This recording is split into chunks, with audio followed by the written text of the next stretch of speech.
amplifying you. Hello and welcome. We are excited to present our next webinar, Facilitating Clinical Success Utilizing EksoGT. My name is Mike Glover. I am a physical therapist and clinical training specialist with EksoBionics. Prior to joining Ekso, my clinical background has focused almost entirely in neurological physical therapy. My first role was at the Ohio State University Medical Center. I then relocated to San Francisco, where I worked at UCSF, and then transitioned to the PT supervisor at St. Francis Memorial Hospital. We will take approximately 15 minutes at the end of this talk for any questions and answers. May I please ask that you mute your cell phones or digital device prior to beginning this webinar. Hello, and as I mentioned, my name is Mike Glover, and I am a physical therapist and clinical training specialist with EksoBionics. I would like to thank you for joining me in the presentation to discuss how EksoGT enables therapists and patients to achieve optimal progression and goals for gait training rehabilitation. I will provide suggestions for successful facilitation and utilization of EksoGT to help progress therapeutic goals, interventions, and implementation to drive patient success and engagement. Throughout this discussion, I will cover specific objectives to promote integration in the rehabilitation and neurorecovery. First, we will look at appropriate justification, application, and needs for utilization of EksoGT.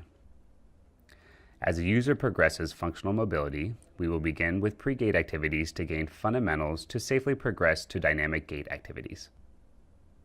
We will continue to progress through the variety of patient-engaging gait training strategies to ultimately drive active patient interaction with EksoGT to overground ambulation. I will continue to discuss some integrative ideas to create variability deemed necessary for neuroplasticity. And ultimately, we will remove the robotic technology to analyze post-training benefits. Many groups have looked at implications and outcomes post-stroke. Successful assessments and plans for dosing varies with each individual and imperative to determine outcomes. Stroke is the leading cause of worldwide disability. The majority of individuals' top-ranked goal in their therapeutic program is for the ability to walk or initiate walking opportunities. Upwards to 40% of individuals post-stroke have no or limited ability to ambulate post-injury. Ultimately, the ability to successfully obtain these goals drives indications of ability to actually returning home. Here we see Will. Will was admitted to the hospital March 11, 2017 after a stroke, and he had a second stroke just 3 days later, both affecting the left side of his body. When focusing on recovery, it is important to gain a thorough assessment of observed functional range of motion, strength, and mobility.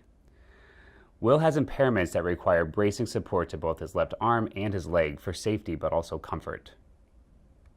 Will's primary means of mobility in the community is in his wheelchair.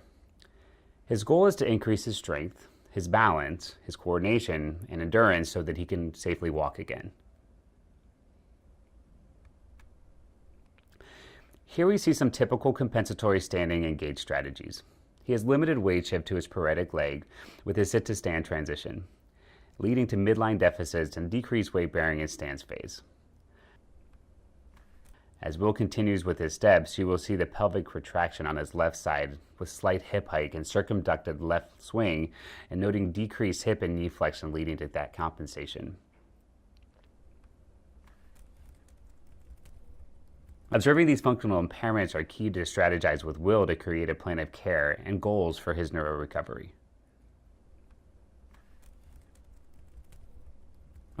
As discussed with Will, and typical with many individuals who are appropriate for therapeutic interventions post-stroke, these three areas of impairments help drive a framework for therapeutic interventions: balance, strength, and coordination. Many individuals post-stroke commencing gait training are debilitating with weakness, poor coordination, and balance issues. In conventional overground rehabilitation, these impairments may contribute to fatigue and maybe fear of falling, therefore limiting the length in the practice session. EksoGT provides a safe, full weight bearing and structured walking environment, as well as an opportunity for an earlier start at rehab for individuals with significant disabilities. This discussion will demonstrate how interventions with EksoGT can help progress Will through clinical applications to establish a therapy program catered towards his goals. For balance, strengthening, and coordination activities, we will demonstrate how EksoGT can be configured to help Will's therapeutic progression. He is able to take more steps in the same amount of time and achieve a higher walking velocity compared to conventional overground walking. This provides the practice and intensity needed for neuroplastic changes early in recovery. Finally, I will discuss how EksoGT's motor assistance can be adaptive in real time or dialed down to a set amount of work. Last, we will see how motor assistance can fully be turned off to one or both legs to create a more variable environment for motor planning and neuroplasticity. Doses may present as a challenge with individuals after a stroke. Determining the appropriate dose has been debated and remains very patient-specific. Lang suggests that the typical dose is not enough to drive neural changes compared to animal models. People are not receiving enough therapy.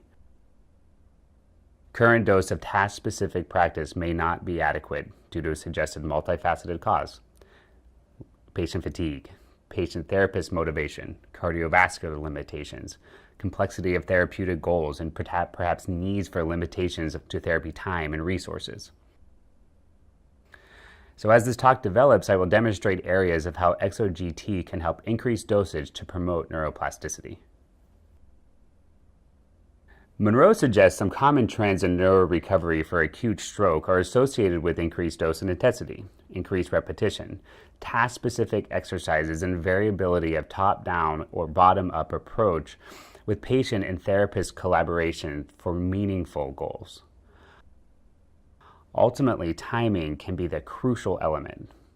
Early and aggressive interventions in the first 5 days of a stroke has been shown to be a little too soon, while the first 3 months after a stroke have been effective interventions for neurorecovery. EksoGT has been shown effective in this rehab window both in inpatient and acute rehab settings, and effective when following the patient through their continuity of interventions in outpatient phase of neurorecovery. Bartoli, Schwartz, and Miner's studies both suggest that the real-life movement patterns coupled with variability and overground walking are imperative for motor learning for those within a more chronic phase of therapeutic intervention. This progression discussion utilizing EksoGT will demonstrate how Will, who has transitioned into a more chronic phase of his recovery, progresses through pre-gait activities to early learning of overground gait patterns, varying the amount of robotic-assisted gait training, and ultimately into freeing the robotic-controlled patterning. Despite this acute window of recovery, the brain continues to have the ability to rehabilitate and gain functional improvements. Schwartz and Miner looked at some chronic recovery trends to focus goals towards longer duration with higher repetition. Some specific limitations of robotic-assisted gait therapy were found to force a fixed trajectory without variability, and potential limitations of variability of kinematics required for adaptation. Later in this talk, I will demonstrate how EksoGT can challenge this theory with its Smart Assist technology. Also, as this talk progresses, I will look to highlight how the EksoGT has multiple different therapeutic approaches and variable device configurations to maximize rehab potential, beginning with fundamental pre-gait activities to assist Will's recovery with device and software configurations to challenge Will, and promote functional gains to progress towards gait goals in the described chronic state. As discussed with Will's overground gait deviations, he had trouble with midline weight shift and trusting his affected leg. The weight shift feature in pre-gait will offer ability to present both auditory and visual cues for appropriate and symmetrical weight shift. Here, Will is learning the appropriate weight shift onto his stance leg to create a balanced position to safely step with the swing. It is also possible to incorporate task-specific interventions to promote reaching outside of his base of support and ultimately encouraging that functional weight shift onto the affected and non-paretic lower extremity. Here, Will is demonstrating a functional reaching task to encourage weight shift and weight bearing through his affected side.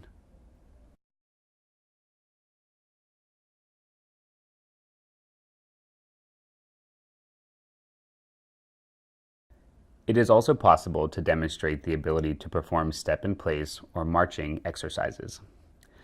This is beneficial to promote full weight shift onto the affected leg, while offering external support to promote trust and orientation to symmetrical lateral movement. In this video, we will see Will attempt to weight bear through his paretic left leg and visualize a slight collapse due to the weakness and limited functional ability to maintain safe static stance support. EksoGT has a safety feature to block an unsafe knee buckle. With the next step, Will has been given additional cues to engage his left leg and create a successful stance to lift his right leg. If necessary, EksoGT stance support can be modulated to create a more dynamic or stable supportive environment dependent on the patient's functional needs. Kasai suggests performing sit-to-stand smoothly is important to prevent a sedentary lifestyle. Somebody needs to be able to safely stand. Safe sit-to-stand transitions and balance are necessary, or it may increase the risk of falls. Here is a video that demonstrates Will standing from his wheelchair with decreased weight bearing through his affected leg. This next video demonstrates the full sit-to-stand transition in EksoGT that encourages necessary hip flexion range and assists with the hip and knee joint mechanics to safely stand, while also maintaining midline and symmetry to weight bearing through both legs. Also, the ability to perform squats creates the opportunity to practice repetitive sit-to-stand transitions for appropriate midline orientation, while also offering that eccentric and concentric strength development. This repetitive movement can assist with both balanced, equal, and full weight bearing through both the affected and unaffected lower extremities. Will is shown here performing a shallow squat to 45 degrees of knee flexion. He successfully completes a centered, symmetric squat. He is cued to maintain an upward gaze and midline balanced descent into the squatting position. In this next squat, Will is further challenged as the EksoGT is programmed to allow Will to squat up to 65 degrees of knee flexion. He is noted to drift off his midline position. I gave him verbal cues to reestablish midline, and you will see him return back to that midline balanced and centered position.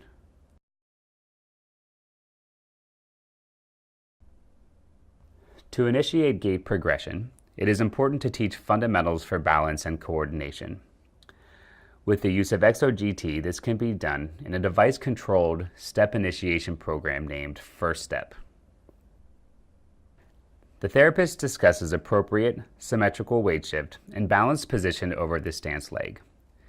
The PT also uses this time to educate the patient midline orientation and device interaction. In this video, Will is learning the initial engagement of functional weight shift and balanced position to understand symmetry and midline awareness. These are fundamental strategies imperative to establish spatial awareness and orientation to his environment. Ultimately, Will is shown here taking his initial steps triggered by the user interface.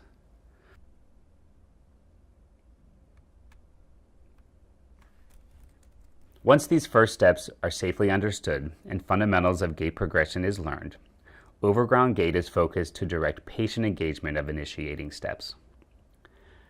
ProStep Plus enables Will to create his step pattern by continuing the fundamentals of shifting his weight and finding his balanced stance position, but now Will is required to engage with the EksoGT and self-initiate the steps with his lower extremity strength. As Will initiates his step in this pattern, the Ekso Swing Assistance is configured in a rapidly and constantly adaptive environment to assist Will when he requires assistance. But when he successfully achieves this desired stepping progression, the Ekso recognizes his success and removes its assistance. Bartoli suggests some limitations to treadmill training due to clinician fatigue that may lead to coordination inconsistencies in the patient. They also found that robotic assistance gait training can help augment with plasticity and assist neurorecovery as the step pattern remains more consistent and accurate to follow a controlled stepping pattern. As the patient progresses through device modes, you will see Will learn some ability to interact with the EksoGT in a step initiation mode, Pro Step Plus. This mode requires Will to perform his step, and then he is cued to follow a determined step pattern or assignment. The assignment the EksoGT completes is created by replicating a typical step pattern in human gait, considering 3 settings that are determined and adjusted by the physical therapist: the step height, the step length, and the swing time. Will is educated to learn the programmed assignment and actively participate in the step progression. This predetermined step pattern is designed to resemble human gait kinematics. It is understood that each individual has a unique stepping pattern that may differ from premorbid gait. The PT has the ability to change the step to reflect appropriate goals for rehabilitation. It is also a goal of intervention to have the patient learn the gait assignment to improve stepping patterns and limit learn compensatory strategies, often recognized post-stroke. Will's gait pattern is significantly improved with the quality of his gait. We see symmetry. We see step-through gait pattern, which was challenging without the EksoGT guidance. Will's engagement and interaction is noted through feedback scores reflective of the EksoGT's motor output. As the patient learns and successfully leads the EksoGT step, the Ekso will decrease its assistance with motor output. As the patient improves with engagement, the therapist may decide to further challenge the patient. It is possible to place a ceiling amount of swing assistance provided by the EksoGT while still offering that variable assistance below this fixed amount of effort. Schwartz and Miner's theory of locomotor training suggests variability is necessary with active engagement for neurorecovery. When the swing assist is fixed, the physical therapist offers the ceiling amount of motor output that the EksoGT will contribute to the swing. As the assistance is decreased, the physical therapist challenges the patient by lowering and varying the output that ultimately creates this variability deemed necessary. The clinician may then decide to chase this number and continually drop the amount of assistance to the user and increase the challenge of motor planning. As the physical therapist is lowering the assistance, they are ultimately challenging the user as they see continued successful efforts offered by the user. Likely a threshold or tipping point where the minimum amount of robotic assistance coupled with the user's strength will be found, and the patient will work at a max or perhaps sub-max amount of effort that may challenge that motor control and step planning, while maintaining a safe environment for the patient and physical therapist. As the patient is continually challenged, that tipping point or threshold of motor output will be recognized. This will result in the participant to require more assistance than offered from the fixed or the ceiling amount of work programmed into the swing of each leg. In this video, you may recognize a pause in the swing progression. This pause is an added challenge of time to create the appropriate motor plan and pattern for Will. When lowering the assistance, I have given Will more time to achieve the selected step pattern. If Will is fully unable to complete this step, a safety mechanism or a swing complete feature is designed to assist the patient to finish the stepping pattern to safely progress. Some studies note limitation of robotic-assisted gait training due to trajectory constraints, passive potential, and limited variability. As Will continues to progress along his rehabilitative gait goals, I have the ability to remove the assignment and free the gait pattern from that predetermined robotic trajectory. We call this free gait. Bartoli suggests that ambulation in real-life patterns can be more effective. As it has been discussed, variability is necessary. EksoGT has a progression strategy to promote these goals of intervention by turning off the motor assistance and trajectory-controlled swing and stand support to one or both legs. In this video, we have Will attempting to progress steps outside of motor and trajectory control to both legs. Often I will offer tactile and verbal cues for Will to become highly engaged in his awareness to create a safe and symmetric stepping pattern. If an individual has low or emerging strength, it is possible to add a graded amount of assistance. Will struggles to create a step with his affected left leg, and the assistance has been added to offer just an additional boost of support to Will's active movement. A graded amount of stance support can also be adjusted to support his legs as required for a safe and functional stance. The goal of 2 Free is to progress the user to continue and create a safe, functional, and ultimately symmetrical gait pattern similar to that created in that trajectory-controlled environment. But it also allows variability in volitional effort from Will. As expected, the motor assistance from Ekso is limited, and the effort created from Will may not fully sustain. If compensatory strategies re-emerge, the physical therapist may need to offer swing assistance back to one or both sides. As needed, some individuals may not be able to successfully create a safe, symmetrical gait pattern with both legs free from trajectory control. It is possible to free the leg on one side, offering motor support and assistance to the affected leg only. EksoGT has the ability to vary support in the right versus left leg. In this video, Will has been given further assistance to his affected left leg, which now has the assigned pattern back, and offered additional swing assistance to promote that improved step symmetry and stance support necessary to create that appropriate functional pattern for safe overground ambulation.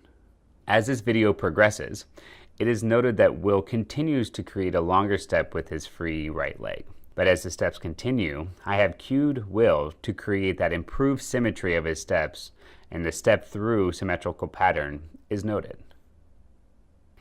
Most importantly, the EksoGT allows for quick and easy adjustment of parameters and configurations in real time. Often, I will toggle back and forth between trajectory-controlled and free configurations to create an interval training process. This offers physical and cognitive challenges to the user while creating that variability and dynamic environment to promote neurorecovery. It is frequently recognized that individuals have gained knowledge and learning from trajectory-free ambulation. Anecdotally, Will consistently achieves improved feedback scores from trajectory-controlled gait progression after being in a freed environment. This speculates potential real-time neurorecovery of motor planning. Ultimately, it is encouraged to assess gait outside of robotic-assisted gait technology. When in EksoGT, Will's gait speed is improved from overground walking without robotic technology. This is expected because it matches other studies to justify implementation of robotic technology to improve gait outcomes and safety. In this brief video clip, EksoGT has been removed to assess Will's post-gait assessment.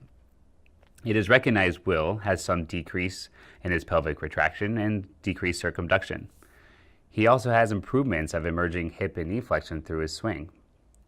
Most important to note, though, Will expressed and demonstrated greater confidence in his affected left leg. The utilization of EksoGT interventions in gait therapy have the ability to address many previously identified concerns with gait and neurorecovery. EksoGT offers high repetition of gait cycle, while also offering the ability to increase intensity and dosage. Assistance configurations offer variability in a controlled and free environment with the ability to create a task-specific activity and exercise. It also creates variability of top-down and bottom-up approaches from both the user and clinician-driven goals. Today, we have discussed benefits, needs, and justifications for integrating EksoGT into therapeutic implementation. We have also looked into pre-gait activities and appropriate progression of EksoGT technology into gait training and post-gait evaluations and assessments. Here are a list of any references. And at this time, I would like to take approximately 15 minutes to review any questions the audience may have.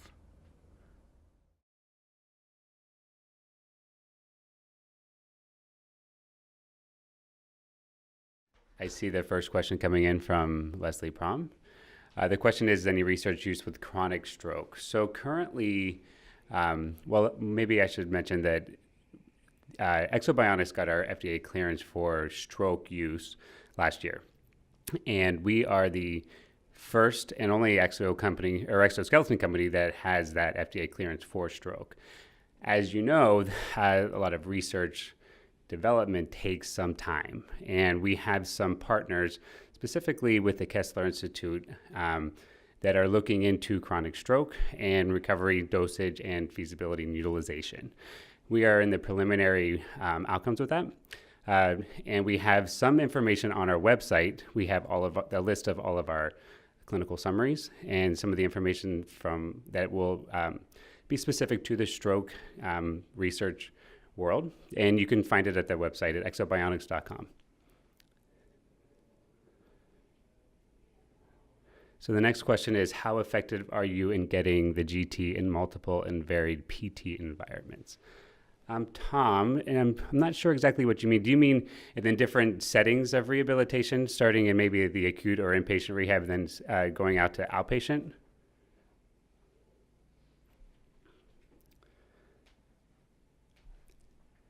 So Tom, let me just discuss some of the opportunities. So as I discussed with the Marone study, early rehabilitation of stroke within the first 5 days is still to be determined. It's highly acceptable and encouraged to do that early mobilization in potentially the very first few days. But the scarring and the recovery does take some time. But as soon as somebody gets to that acute rehab phase of interventions, EksoGT is absolutely critical and has been found to be very supportive. That first 30 days of treatment, typically somebody's in that acute or inpatient rehab center, we have found that we have learned that the person avoids a lot of those compensation strategies. That also then carries over to their continuity of care into outpatient, and we have seen some really successful outcomes and reduced comorbidities. Okay, how many hospitals? I don't know the exact number of the total hospitals currently, because that changes on a very organic basis. I do believe we're in approximately 225 centers across the world.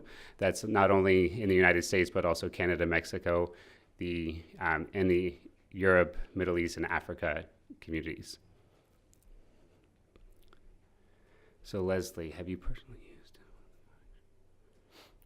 Oh, absolutely. So Leslie's question is, have I used it with chronic stroke? I think that Will is a perfect example. So his stroke is about 10 months old at this point. But also, I've seen it used with people that are well beyond that early, the early or the newest, like this current year. I've seen some folks that are many years post-stroke, and have seen some quick reduction of their comorbidities, but also with some potentially long-term effects. And then my colleague Leslie has offered some other studies that have looked at some chronic stroke research. So thank you, Leslie.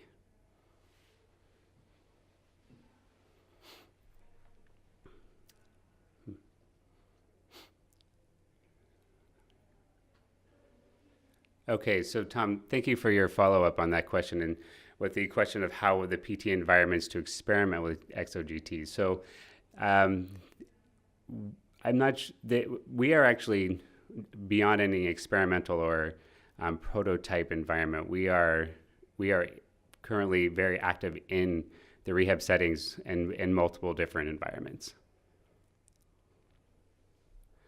Cassandra asked a really great question about how people are using EKSO for dosage in clinical practice. You know, Cassandra, this is a really great question, and it comes up on a regular basis. As we know, especially in the neurological rehabilitation world, not everybody's going to be the same, and we have to look for we have to dose appropriate to each individual. Some centers that have the EKSO will use every session with their patients, or they will cater that session to view the individual for what they need. Often, what I like to look at is I'll look at somebody's pre-gait assessment, and I want to see exactly what comorbidities or what gait patterns or abnormalities that we might see pre-EKSO. I'm going to get them in the device, train them through that typical gait pattern, look at that trajectory pattern, and see if they can carry it over in that two-free or free gait environment. And then I'm also going to take them out of EKSO and then work with some of that overground opportunities to see that person can carry over some of the things that we taught in that controlled environment, and see if they can continue on that without the environment. Other facilities will look at their sessions. Let's say they have 2 sessions a week. Maybe they're going to do an EKSO session one week or one of the days, and something outside of EKSO the other day.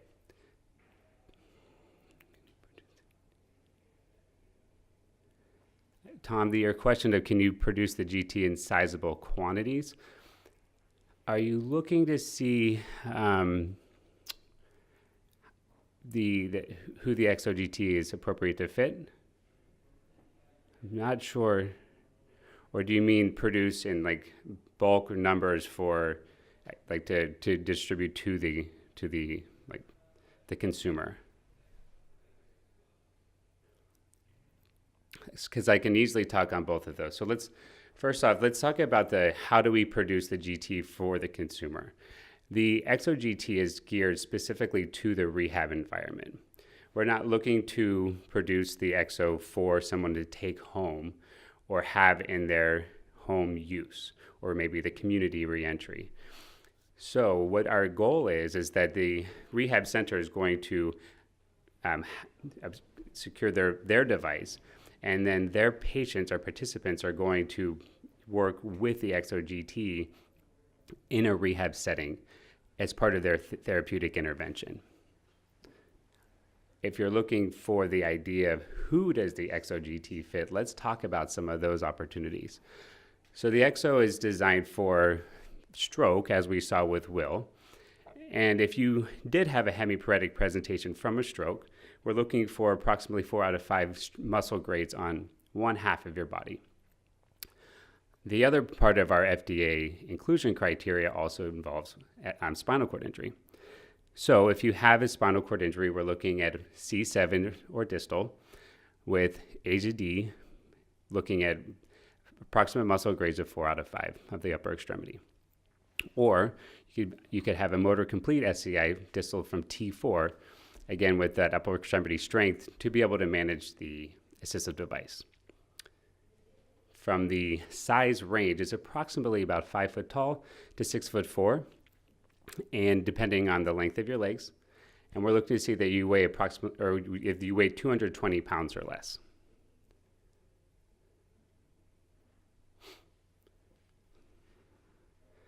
And once again, Leslie is offering a really great opportunity for some of you to look at some of the other research that's happening with EksoGT.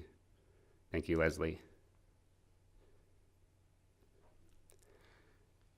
Another great question, Cassandra. So the question is anybody using EKSO with an overhead suspension system? EKSO is not designed for that purpose. We actually have designed it quite opposite of that, so that the EKSO is and the engineering behind the EKSO has the ability for the user to be fully weight bearing. This is actually a key opportunity for the individual, because with the body weight supported system, it's taking away some of the body weight of the individual, therefore not getting the full amount of input through their lower extremities. When somebody is in the EKSO, you're in a full weight bearing environment.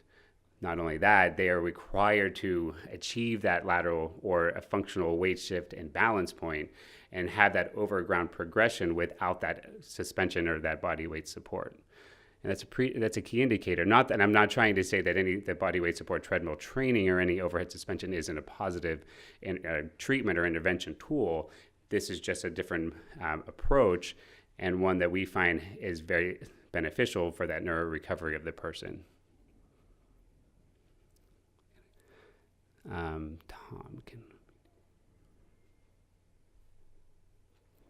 Excellent question, Tom. So the question is, can the PT company order a GT and then get the guidance to incorporate their practice? So that is actually my primary role within this company, is that I help to, when somebody obtains a GT, we absolutely support the training behind that. So the clinical training is divided up into 2 phases typically.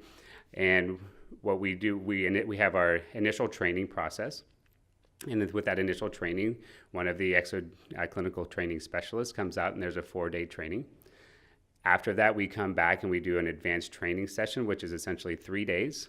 And we're looking to train 4 of your physical therapists with your patient population to gain the appropriate amount of training for your physical therapist, so that they feel comfortable and confident to use the system once we're done with the training program. Another great question, Leslie. Again, that oftentimes we try to help during that training program, which I just discussed. We try to cater and assist the customer to understand how to utilize it best for your clinic. So if some individuals are only able to maybe be up in a standing position or in a therapeutic intervention for 30 minutes, but otherwise, and often we have a 60-minute session. Leslie, what is your common practice? Are you seeing people for 30 minutes to an hour? That's something we would ask you. How are you participating with your individuals? It's typical that we're looking for that hour session so that we can incorporate, let's say, like as I mentioned, some early gait training, 30 to 45 minutes of exo training, and then we could have the additional 15 minutes at the end of maybe doing some overground walking. And if anybody does have any questions, as you see in this final slide, my name is Mike Glover. I am a physical therapist, and my email address is listed there, mglover@eksobionics.com. I'm happy to receive any questions you might have. We also, as I mentioned, that we have some of the clinical research that my colleague Leslie has discussed through some of this chat is also listed on our website. It's an ever-evolving document that has all of the clinical documentation that has been recorded chronologically through our history with Ekso. You will be able to find not only the reference articles that are listed on this talk, but also several other that have been focused specific to EksoBionics and EksoGT. We ask you to look through our website for some of that information. All right, everybody. Well, thank you so much. We very much appreciate your attendance today, and we look forward to hearing from you soon. Take the next step with us.